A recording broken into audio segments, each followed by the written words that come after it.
L'appendicite aiguë. L'appendicite aiguë est une inflammation soudaine et douloureuse de l'appendice vermiforme, le plus souvent causée par une obstruction de sa lumière. Elle représente une urgence chirurgicale fréquente et peut évoluer vers une péritonite en l'absence de traitement. Diagnostic.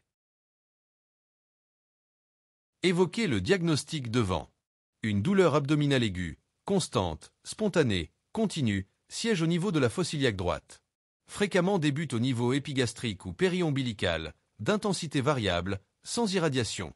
Plus ou moins soulagé par la flexion de la cuisse, psoitis. Fièvre, non constante. Nausées et vomissements. État général conservé sauf si complications. Faire un examen clinique minutieux. Signe de McBurney. Sensibilité voire défense à la palpation de la fosse iliaque droite, maximale au niveau du point du McBurney, situé à peu près au tiers externe de la ligne qui relie l'épine iliaque antéro-supérieure à l'ombilic. Signe de Blumberg. Douleur à la décompression brutale de la fosse iliaque droite. Signe de Rovsing. Douleur en fosse iliaque droite lors de pression. Exercer en fosse iliaque gauche. Faire un toucher rectal à la recherche d'une douleur latéro-rectale droite. Remarque.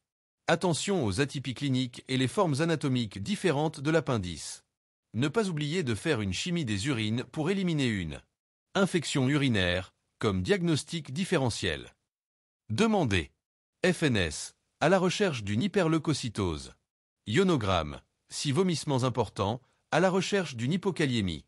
Demandez un ASP debout. Lettre pour faire une échographie abdominaux-pelvienne pour confirmer le diagnostic. Remarque.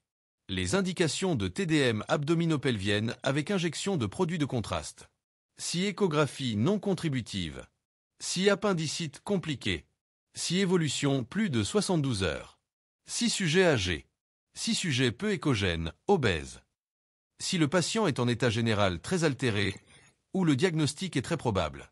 Demandez un bilan préopératoire complet avec radiothorax avant l'échographie pour ne pas fatiguer plus le patient. La prise en charge. Hospitalisation.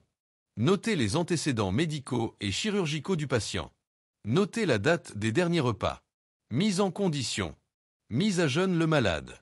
Demandez un bilan préopératoire complet. Urée, créa, TP, INR, glycémie, groupage sanguin, résus. Demandez un radio du thorax. Corrigez les troubles hydroélectrolytiques si présents. Commencez la réhydratation. Antalgique, perfalgan. Antibiotique, céfacidal plus ou moins flagile.